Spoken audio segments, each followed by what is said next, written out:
الحمدللہ رب العالمین والصلاة والسلام علی سید الانبیاء والمرسلین اما بعد فاعوذ باللہ من الشیطان الرجیم بسم اللہ الرحمن الرحیم اہدنا الصراط المستقیم صدق اللہ مولانا العظیم۔ روحانی پاورفل وظائف میں سے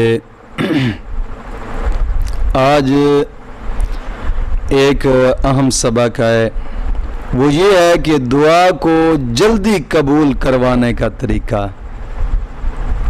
یاد رکھیں، کئی لوگ ایسے ہوتے ہیں کہ دعائیں کرتے رہتے ہیں، جب مانگنے کا طریقہ ہی نہیں ہے تو پھر مایوس ہو جاتے ہیں، یار ہم تو بڑی دعائیں کرتے ہیں لیکن کوئی دعا قبول نہیں ہوتی، ہم تو نمازیں پڑھتے ہیں، تلاوت کرتے ہیں، یہ کرتے ہیں، وہ کرتے ہیں، ہماری تو کوئی دعا قبول نہیں ہو رہی جی۔ بڑی مایوسی چھا جاتی ہے ان کے چہروں پر اور ان کی بولنے میں بڑی مایوسی چھا جاتی ہے۔ اور میں آج وہ طریقہ بتاتا ہوں کہ جو آقا کریم صلی اللہ تعالی علیہ وسلم نے دعا قبول کروانے کا طریقہ بتایا ہے، آپ اس طریقے پر عمل کر لیں، انشاءاللہ العزیز چند دنوں میں آپ کی دعا قبول ہو جائے گی۔ بات یاد رکھیے گا کہ کچھ دعائیں ایسی ہوتی ہیں کہ جو بر وقت قبول نہیں ہوتی، کچھ دعائیں ایسی ہوتی ہیں کہ جو کچھ لمحے بعد دعائیں جا کر قبول ہوتی ہیں، لیکن یہ جو طریقہ کار ہے یہ وہ ہے طریقہ کار کہ انشاءاللہ العزیز ادھر سے ہاتھ نیچے جائیں گے اور دعا پہلے قبول ہو جائے گی انشاءاللہ العزیز۔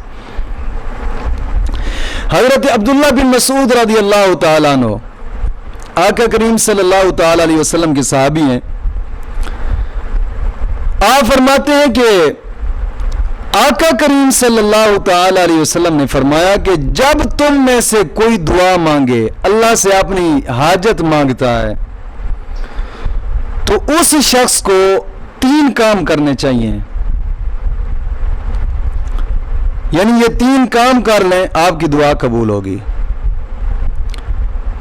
پہلا یہ ہے کہ دعا کی ابتدا میں اللہ رب العزت کی شان کے لائق اس کی حمد اور ثنا بیان کرے۔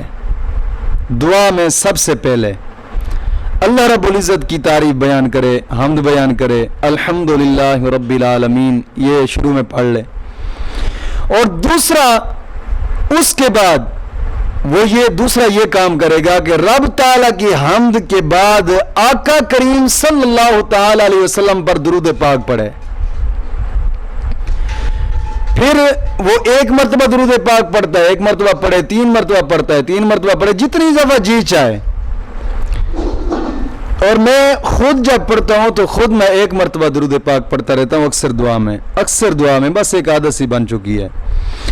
اور تیسرا جو کام ہے وہ یہ ہے کہ یعنی پہلے رب تعالیٰ کی حمد بیان کی، پھر حضور پر درود پڑھا ہے، اب تیسری مرتبہ جو کرنا چاہتا ہے، جو اس کی حاجت ہے وہ مانگے، جو بھی حاجت ہے مانگے، اپنی حاجت مانگ کر پھر آقا کریم صلی اللہ علیہ وسلم پر 1 مرتبہ درود پاک پڑھ کر اپنی دعا کو ختم کرے۔ یہ وہ طریقہ ہے کہ ادھر سے ہاتھ نیچے جائیں گے، دعا پہلے قبول ہو جائے گی انشاءاللہ العزیز۔ مولا کریم دین متین کی سمجھ عطا فرمائے۔